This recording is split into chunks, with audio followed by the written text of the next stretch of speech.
السلام علیکم ورحمۃ اللہ وبرکاتہ۔ الحمدللہ رب العالمین والعاقبۃ للمتقین والصلاۃ والسلام علی نبینا محمد وعلی آلہ واصحابہ اجمعین، اما بعد۔ تمام تعریفیں اللہ وحدہ لا شریک لہ کے لیے جو کائنات کا خالق ہے، اور درود و سلام نازل ہو اللہ کے پیارے نبی جناب محمد رسول اللہ صلی اللہ علیہ وسلم کی ذات گرامی پر، جنہیں بشیر و نذیر بنا کر بھیجا گیا۔ محترم حضرات، موجودہ دور میں مسلمانوں کو کیا کرنا چاہیے، حالات حاضرہ کے تقاضے ان سے کیا مطالبہ کرتے ہیں، اسی عنوان پر انشاءاللہ آج کی اس مجلس میں ہم گفتگو کریں گے۔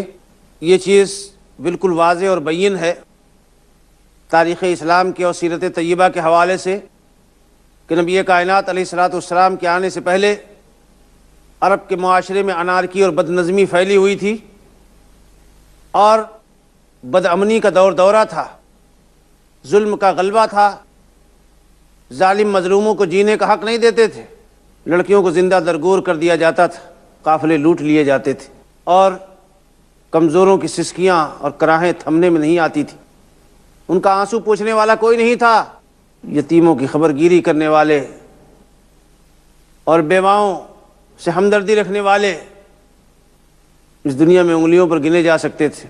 اللہ کی ذات اور صفات میں شرک جاری و ساری تھا۔ حدیث میں آیا ہے کہ اللہ تبارک و تعالیٰ نے اہل دنیا کی طرف دیکھا تو فمقتہم عربہم وعجمہم، اور کما قال علیہ الصلوۃ والسلام کہ اللہ تبارک و تعالیٰ سب سے ناراض ہو گیا، چاہے وہ عرب ہوں چاہے عجم ہوں، اس لیے کہ دنیا میں انہوں نے فساد مچا رکھا تھا اور اللہ کی بندگی کے تقاضوں کو مجروح کر دیا تھا۔ نبی کائنات علیہ الصلوۃ والسلام بھیجے گئے 23 سال میں عرب کے بدو اور خونخوار ساری دنیا میں سب سے معزز، سب سے مہذب، زیادہ تعلیم یافتہ، بلند اخلاق کے حامل اور سچائی کے پاسدار اور لمبردار بن گئے، ساری دنیا ان کے قدموں میں آن پڑی۔ یہ حالات کیسے بدل گئے؟ اللہ تبارک و تعالیٰ نے جناب محمد رسول اللہ صلی اللہ علیہ وسلم کو سید ولد آدم بنایا، اور محمد رسول اللہ صلی اللہ علیہ وسلم کی امت کو خیر امت بنایا، اور اس مقام پر فائز کیا گیا ہے اس امت کو کہ جہاں تک کسی کی نظر نہیں پہنچ سکتی۔ اللہ تبارک و تعالیٰ نے قرآن مجید میں فرمایا کہ ہم نے تم کو امت وسط بنایا ہے۔ وسط عرب کی زبان میں کہتے ہیں منتخب و چنندہ کو، اعلیٰ کو، تو ہم نے تم کو امت وسط یعنی منتخب امت بنایا، چنندہ امت بنایا، تاکہ تم لوگوں پر گواہ ہو جاؤ اور رسول تم پر گواہ ہو جائے۔ اس آیت کی تفسیر میں مسلم شریف وغیرہ میں آیا ہے کہ دن قیامت میں اللہ تبارک و تعالیٰ حضرت نوح علیہ الصلوۃ والسلام کو بلائے گا اور ان سے پوچھا جائے گا۔ اللہ تعالیٰ کے سامنے دم مارنے کی جرات کسی کو نہ ہوگی۔ حضرت نوح علیہ الصلوۃ والسلام گھبرائے ہوئے رب کائنات کے سامنے حاضر ہوں گے۔ اللہ تبارک و تعالیٰ پوچھے گا کہ نوح، تم نے اپنا مشن پورا کیا تھا، میری دعوت اپنی امت تک پہنچا دی؟ پروردگار عالم، میں نے تو پہنچا دیا تھا۔ قوم نوح سے پوچھا جائے گا، جس قوم نے 950 سال کی دعوت و تبلیغ میں مان کر نہیں دیا، وہ آج اقرار کر سکتی ہے؟ الف سنۃ الا 50 عاما، 50 کم 1000 سال تک دعوت و تبلیغ کا کام کیا تھا۔ پروردگار عالم دن رات میں نے پکارا، زور سے بھی پکارا اور آہستہ بھی پکارا، لیکن کسی نے بات مان کر نہیں دی، تو آج قوم بھلا اس کا اعتراف کہا کرے گی کہ نوح نے اللہ کی بات پہنچا دی؟ تب نتیجہ کیسے فیصلہ ہو؟ اللہ تبارک تعالیٰ کہے گا کہ نوح تمہارا دعویٰ یہ ہے اور تمہاری امت انکاری ہے، کوئی گواہ ہے؟ حضرت نوح علیہ الصلوۃ والسلام فرمائیں گے میرے پاس گواہ موجود ہے۔ گواہ موجود ہیں، وہ کون ہے؟ محمد رسول اللہ صلی اللہ علیہ وسلم کی امت انبیاء اور رسل کی گواہی دے گی کہ اس نے قرآن پڑھا ہے کہ نوح علیہ الصلوۃ والسلام نے 1000 سال تک دعوت و تبلیغ کا کام کیا۔ یہ انبیاء کی شہداء بنائی گئی ہے امت محمدیہ، یہ مرتبہ اور مقام ہے، لیکن یہ مرتبہ مقام یوں ہی نہیں دیا گیا، کہا گیا کہ اس دنیا میں ثابت کرو کنتم خیر امت اخرجت للناس، تم وہ امت ہوگی جس کو اللہ نے لوگوں کے لیے پیدا کیا ہے، اپنے لیے نہیں کہ اپنے پیٹ کا ایندھن بھر لو اپنی شرمگاہوں کی خواہشات پوری کر لو اور اپنے بیوی بچوں تک محدود ہو کر رہ جاؤ. تمہیں کائنات کے لیے برپا کیا گیا ہے. کسریٰ کے دربار میں مسلمانوں کے نمائندے حضرت ربیع ابن عامر نے کہا تھا، کسریٰ کے نمائندے اس وقت کے سپہ سالار نے، جو ایرانیوں کا سپہ سالار تھا، اس نے کہا تھا کہ تم ننگے بھوکے لوگ، تمہاری یہ جرات کہ تم کسریٰ جیسی سپر پاور پہ حملہ آور ہو گئے. کیا بھوک نے تمہیں ستایا ہے؟ اگر بھوک نے ستایا ہے تو ہم تمہارے پیٹ بھرنے کا ذمہ لیتے ہیں. اگر تمہیں کچھ چاہیے تو ہم دیتے ہیں. کہا کہ بھول جاؤ، تم جو کہتے ہو بات وہی سچی تھی. ہماری دنیا میں کوئی وقات نہیں تھی، ہم منتشر تھے، مختلف تھے، لیکن اللہ نے ہماری کایا پلٹ دی. وہ نبی آیا کہ جس کے ذریعہ، جس کی تعلیمات کے ذریعہ دل جوڑ دیے گئے، دل جوڑ دیے گئے. اللہ نے قرآن پاک میں اعلان کیا کہ لو انفقت ما فی الارض جمیعا ما الفت بین قلوبہم. اے محمد الرسول صلی اللہ علیہ وسلم، اگر آپ کائنات کے خزانے خرچ کر دیتے تو بھی ان کے دلوں کو جوڑ نہیں سکتے تھے. اللہ نے دلوں کو جوڑ دیا. قرآن سے دل جڑا اور سنت محمد الرسول اللہ سے دل جڑا ہے صلی اللہ علیہ وسلم. تو کہا کہ اللہ ابتعثنا لنخرج العباد من عبادت العباد الى عبادت رب العباد ومن جور الادیان الى عدل الاسلام.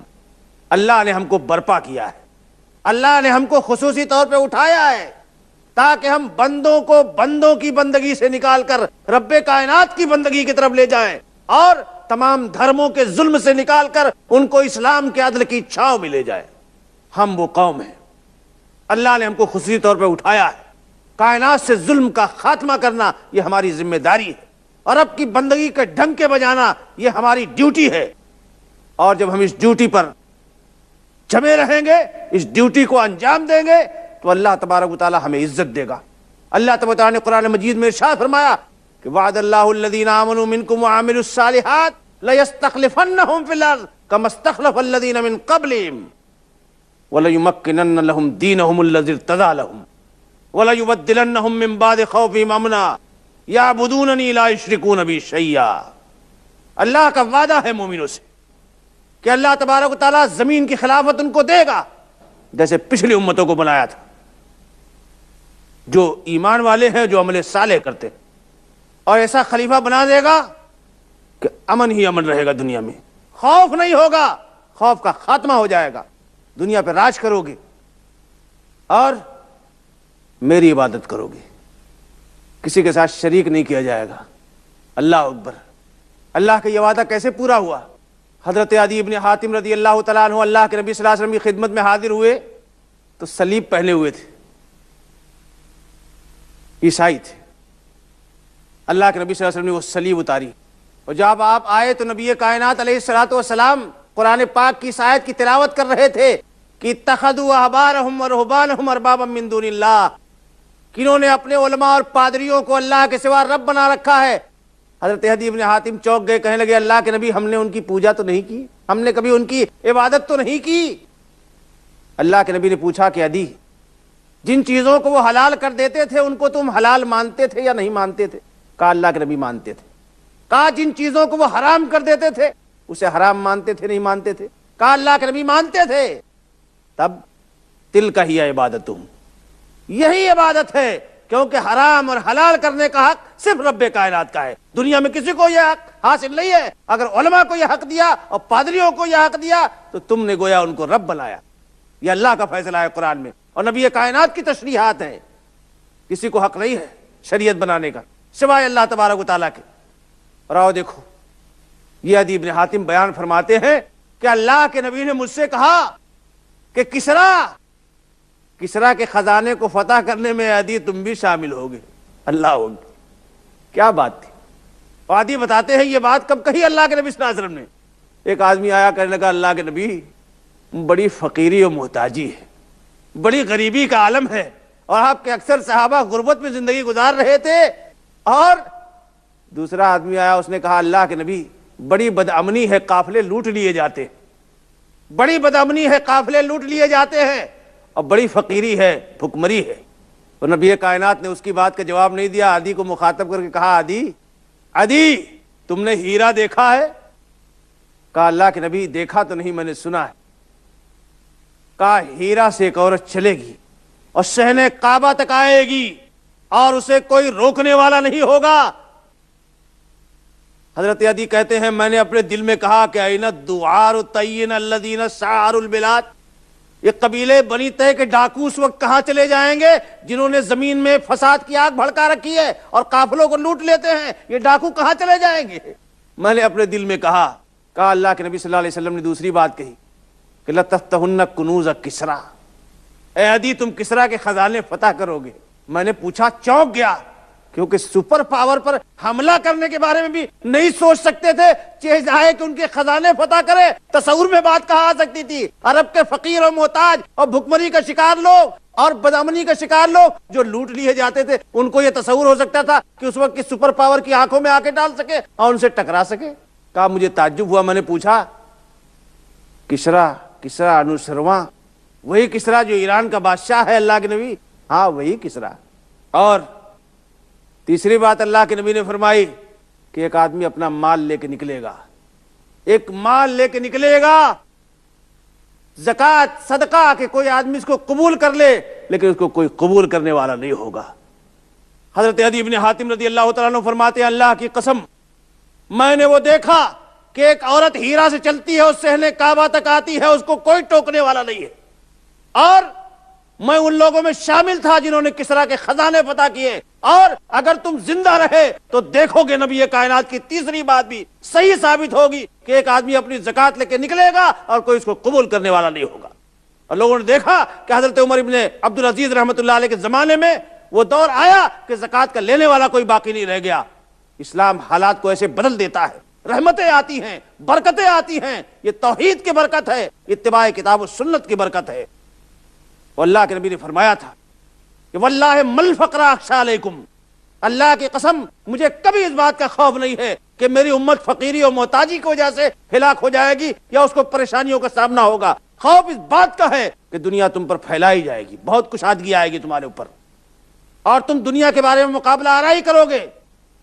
جب دنیا کے بارے میں تمہاری مقابلہ آرائی ہوگی اور تمہارا مطمع نظر دنیا ہو جائے گا، اور اللہ کی عبادتیں اور زکوٰۃ میں آگے بڑھنا، صدقات و خیرات میں آگے بڑھنا، جب یہ تمام باتیں ختم ہو جائیں گی، دنیا داری مقابلہ شروع ہو جائے گا، تو دنیا تمہیں ایسے پٹخ دے گی جیسے پچھلی امتوں کو پٹخ دیا، اور تم ایسے ہلاک ہو جاؤ گے جیسے پچھلی امتیں ہلاک ہو گئی۔ تو مسلمانوں کا مسئلہ کبھی پیسہ نہیں رہا، مسلمانوں کا سب سے بڑا مسئلہ ان کا دین ہے۔ مسلمان کو کوئی نہیں مار سکتا، اس دنیا میں کوئی نہیں مار سکتا، مسلمان خود اپنے آپ کو مارنے والا ہے، مسلمان کو کوئی ذلیل نہیں کر سکتا، مسلمان خود اپنے آپ کو ذلیل کرنے والا ہے۔ نبی کائنات علیہ الصلوۃ والسلام حضرت عبداللہ ابن عمر ابن عاص رضی اللہ تعالیٰ عنہ سے لوگوں نے پوچھا کہ پہلے کون سا شہر فتح ہوگا، پہلے قسطنطنیہ فتح ہوگا یا روما فتح ہوگا؟ نبی کائنات علیہ الصلوۃ والسلام نے فرمایا تھا، حضرت عمر ابن عاص رضی اللہ عبداللہ ابن عمر ابن عاص نے کہا کہ صندوق لاؤ میرا۔ صندوق لے آیا گیا تو اس میں سے ایک صحیفہ نکالا، انہوں نے کہا کہ ہم اللہ کے نبی صلی اللہ علیہ وسلم کے ارد گرد بیٹھے ہوئے لکھ رہے تھے۔ پتا چلا کہ اللہ کے نبی صلی اللہ علیہ وسلم کی حدیثیں لکھی جاتی تھی۔ آج لوگ جو دعویٰ کرتے ہیں کہ وہ حدیثیں لکھی نہیں گئی، وہ کتنے برخود غلط ہیں، اور طرح طرح کی ہیلوں حوالوں سے اللہ کے نبی صلی اللہ علیہ وسلم کی حدیثوں کو رد کر دیتے ہیں اور کہتے ہیں کہ یہ عقل کے خلاف ہے۔ ان عقل کل لوگوں کو یہ سوچنا چاہیے۔ حضرت عبداللہ ابن عمر ابن عاص رضی اللہ تعالیٰ عنہ فرماتے ہیں کہ ہم اللہ کے نبی صلی اللہ علیہ وسلم کے ارد گرد بیٹھ کے لکھ رہے تھے۔ دیکھو، تو اس وقت پوچھا گیا تھا آپ سے سوال کہ پہلے قسطنطنیہ فتح ہوگا کہ روما فتح ہوگا، روم فتح ہوگا؟ اللہ کے نبی صلی اللہ علیہ وسلم نے فرمایا کہ نہیں، پہلے قیصر کا شہر فتح ہوگا، قسطنطنیہ فتح ہوگا۔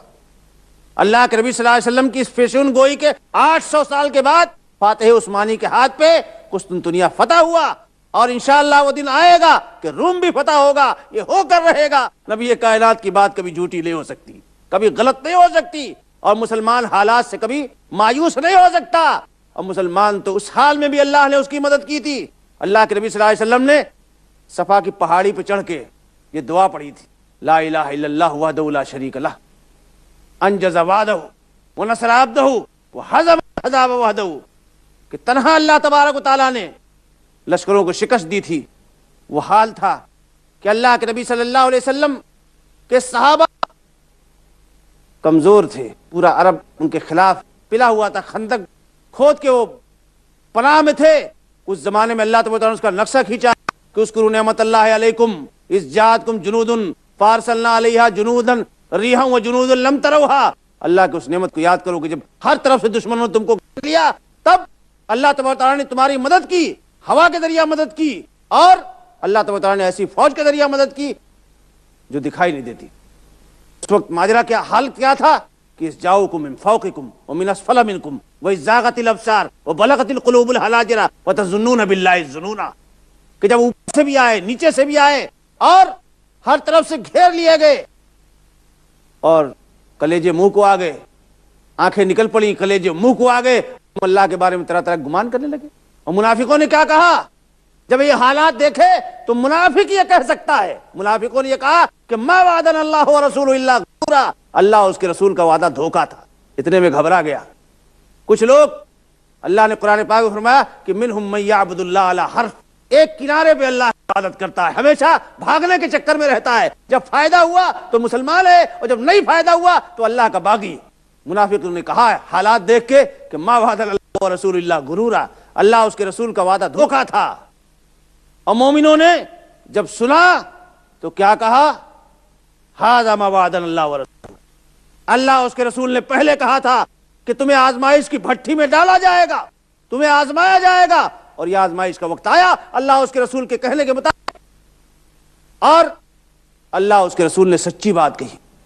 وما زادہم الا ایمانا وتسلیما، حالات کی سنگینی نے ان کے ایمان کی قوت بڑھا دیا، قوت تسلیم بڑھا دی۔ یہ ایمان والے ہوتے ہیں۔ اور اللہ تبارک و تعالیٰ نے قرآن مجید میں اعلان کیا کہ ان تنصروا اللہ ینصرکم ویثبت اقدامکم، اگر تم اللہ کی مدد کرو گے تو اللہ تمہاری مدد کرے گا اور تمہارے قدموں کو جما دے گا۔ ہم کمزور لوگ اللہ کی کیا مدد کر سکتے ہیں؟ اللہ تبارک و تعالیٰ کی کیا مدد کر سکتے ہیں؟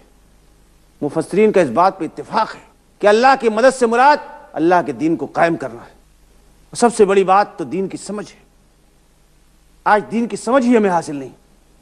بعض لوگ یہ سمجھتے ہیں کہ مسلمانوں کے مسائل کا حل سائنس اور ٹیکنالوجی ہے، بعض لوگ یہ سمجھتے ہیں کہ مسلمانوں کے مسائل کا حل ہتھیار ہے، اور بعض لوگ یہ سمجھتے ہیں کہ مسلمانوں کے مسائل کا حل پیسہ ہے۔ کچھ نہیں ہے، نہ پیسہ ہے، نہ ہتھیار ہے، نہ سائنس اور ٹیکنالوجی ہے۔ یہ سائنس، ٹیکنالوجی، پیسہ سب غلام ہے۔ اگر ایمان ہے تو سب قدموں میں آ کے پڑ جائیں گے، اور اللہ تبارک و تعالیٰ نے دکھایا ہے خون برسے گا، آسمان و زمین سے برکتوں کے دروازے کھل جائیں گے۔ اللہ کے نبی جناب محمد رسول اللہ صلی اللہ علیہ وسلم نے فرمایا کہ ان اللہ لا ينتزع هذا العلم انتزاعا ينتزعه من صدور العباد، ایسا نہیں ہوگا کہ جو علم دیا گیا ہے اس کو سینوں سے کھرچ کے نکال دیا ہے، بل يقبض العلم بقبض العلماء، اللہ تبارک و تعالیٰ علم کو اٹھائے گا، علماء کو اٹھا کے علم کو اٹھایا جائے گا۔ اور پھر اس کے بعد ماجرا کیا ہوگا کہ اتخذ الناس رؤساء جہالا، کہ لوگ جاہلوں کو اپنا پیشوا بنا لیں گے، مسلمانوں کے لیڈر، مسلمانوں کے نیتا اور مسلمانوں کے قائد جاہل لوگ بن جائیں گے، اور ان سے لوگ اپنے مسائل کا حل چاہیں گے، کیونکہ لوگوں کو مسائل کا حل مانگنا ہے، ان کو ضرورت ہے۔ تو مسائل کا حل پہلے لوگ علماء کے پاس جا کے تلاش کرتے تھے، جو قرآن و سنت کو جاننے والے تھے۔ اللہ کے نبی فرماتے علماء اٹھ جائیں گے تو جاہلوں کا راج ہوگا، جاہل لیڈر، جاہل نیتا، جاہل قائد، جاہل امیر۔ اتخذ الناس رؤساء جہالا وسئلوا، لوگ ان سے اپنے مسائل پوچھیں گے، فافتوا بغیر علم، تو بغیر علم کے وہ بتائیں گے، فتوا دیں گے، بغیر علم کے مشورہ دیں گے، فضلوا واضلوا، خود بھی گمراہ ہوں گے اور لوگوں کو بھی گمراہ کریں گے۔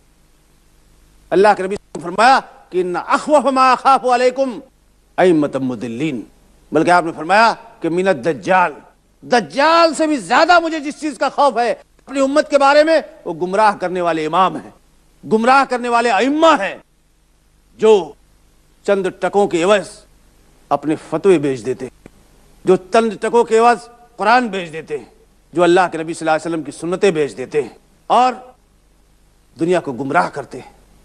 اللہ کے نبی محمد رسول اللہ صلی اللہ علیہ وسلم نے فرمایا کہ سب سے زیادہ مجھے امت پر خوف ان ائمہ کا ہے جو گمراہ کرنے والے ہیں، ائمۃ مضلین۔ تو اس لیے اگر مشکلات سے نکلنا ہے امت مسلمہ کو تو اللہ کے دین کی مدد کرنی پڑے گی، اور اللہ کے دین کو جب تک آدمی سمجھے گا نہیں اس دین کی خدمت کیسے کرے گا؟ اسی لیے اللہ کے نبی صلی اللہ علیہ وسلم نے فرمایا کہ من یرید اللہ بہ خیرا یفقہہ فی الدین، کہ اللہ تعالیٰ جس کے ساتھ بھلائی کا ارادہ فرماتا ہے اس کو دین کی سمجھ عطا فرما دیتا ہے۔ دین کی سمجھ بہت بڑی چیز ہے، اور اس سمجھ کو حاصل کرنے کے لیے صحابہ کرام علیہ الصلوۃ والسلام نے، صحابہ کرام رضوان اللہ علیہم اجمعین نے میلہ میل کے فاصلے طے کیے۔ ایک حدیث میں آپ کی خدمت میں پیش کرتا ہوں۔ اللہ کے نبی جناب محمد رسول اللہ صلی اللہ علیہ وسلم، یہ اللہ کے نبی کی صحابہ اور محدثین کا طرۂ امتیاز ہے۔ دنیا میں کسی لیڈر اور قائد کو ایسا محبت کرنے والا ملا ہوگا؟ اگر کوئی یہ جاننا چاہے کہ نبی کیسے مسکراتے تھے، اگر کوئی جاننا چاہے کہ نبی کے آنسو کیسے ہوتے تھے، اگر کوئی یہ جاننا چاہے کہ نبی کی چال کیسے ہوتی تھی، اگر کوئی یہ جاننا چاہے کہ نبی گھر میں کیسے ہوتے تھے، اگر کوئی یہ جاننا چاہے کہ نبی دوستوں میں کیسے ہوتے تھے، اگر کوئی یہ جاننا چاہے کہ نبی دشمنوں میں کیسے ہوتے تھے، تو اللہ کی قسم آپ کی ایک ایک ادا، آپ کی مسکراہٹیں، آپ کے آنسو، آپ کا غم اور آپ کی خوشی، آپ کی چاہتیں اور آپ کی نفرتیں، سب چیز محفوظ ہے۔ دنیا کے کسی قائد کو یہ مرتبہ اور رتبہ ہر چیز اللہ کے نبی صلی اللہ علیہ وسلم کی آئینے کی طرح موجود ہے۔ اتنی بڑی فدائی امت کسی اور نبی کو نہیں ملی۔ حدیث کے الفاظ یہ ہیں کہ اللہ کے نبی صلی اللہ علیہ وسلم اپنی سرخ دھاری دار چادر سے ٹیک لگائے ہوئے بیٹھے تھے، ٹیک لگائے ہوئے تھے اللہ کے نبی صلی اللہ علیہ وسلم کہ ایک آدمی آیا، یقال له صفوان ابن عسال، اس کا نام صفوان ابن عسال تھا، اور وہ کہنے لگا کہ یا رسول اللہ یہ تو اطلب العلم، اے اللہ کے رسول میں آپ کے پاس علم سیکھنے آیا ہوں۔ اللہ کے نبی صلی اللہ علیہ وسلم ٹیک لگائے ہوئے تھے، اٹھ کے بیٹھ گئے، کیونکہ ایک آدمی سیکھنے آیا ہے اور آپ دنیا میں سکھانے کے لیے تو آئے، آپ نے تو سکھانے کے لیے مار کھائی اور گالیاں سنی، اور جب ایک آدمی آپ کے در پہ حاضر ہوا سیکھنے کے لیے تو آپ کا احترام کیوں نہ بڑھے گا؟ اللہ کے نبی صلی اللہ علیہ وسلم فرمایا کہ جانتے ہو جب آدمی گھر سے دین سیکھنے کے لیے نکلتا ہے تو اللہ کے فرشتے اس کو گھیر لیتے ہیں، اپنے پروں سے اس پر سایہ کرتے ہیں، اور ایک دو نہیں، ایک دوسرے کے کندھے پہ دوسرا، تیسرے کے تیسرا، چوتھے کے، یہاں تک کہ حتیٰ تعلو الی السماء الدنیا، زمین سے آسمان تک تانتا بن جاتا ہے فرشتوں کا۔ تو اس آدمی نے یہ بات سنی تو کہنے لگا اللہ کے نبی میں لا ازال اسافر بین مکہ والمدینہ، مکہ سے مدینہ تک کا سفر کر کے آیا ہوں۔ یہ آدمی مکہ سے مدینہ تک کا سفر کر کے کیوں آیا؟ کتنے بڑے مسائل لے کر آیا ہوگا، ذرا سوچئے، اور صحابہ کرام ان کے دل و دماغ میں دین کی جو اہمیت تھی اس کو سمجھئے۔ جس چیز کی جس کے دل و دماغ میں ہوتی ہے، اس آدمی نے کہا کہ اللہ کے رسول، اے اللہ کے نبی مجھے موزہ پر مسح کرنے کا مسئلہ بتا دیجئے۔ یہ مسئلہ پوچھنے کے لیے سینکڑوں میل کا سفر کر کے ایک آدمی مکہ سے مدینہ آتا ہے، وہ جانتا ہے کہ بات چاہے چھوٹی ہو چاہے بڑی ہو، بات دین کی ہے، اور یہ دین کی بات سیکھ کر مجھے نجات ملے گی، مجھے کامیابی ملے گی، جنت ملے گی، مجھے اللہ اس کے رسول کی محبت ملے گی۔ تو آج مسلمانوں کو ضرورت اس بات کی ہے کہ وہ اپنے دین کی طرف آئیں، اور دین کی طرف آئیں تو اپنا مجد لیں، اپنی سربلندی لیں۔ یہ اللہ تبارک و تعالیٰ کا وعدہ ہے۔ اللہ سے ہماری دعا ہے کہ اللہ تعالیٰ ہمیں دین کی سمجھ عطا فرمائے اور نبی کائنات علیہ الصلوۃ والسلام کے طور طریقے پہ چلنے کی توفیق عطا فرمائے۔ اقول قولی ھذا واستغفر اللہ لی ولکم ولسائر المسلمین من کل ذنب، وصلی اللہ تعالیٰ علی نبینا محمد۔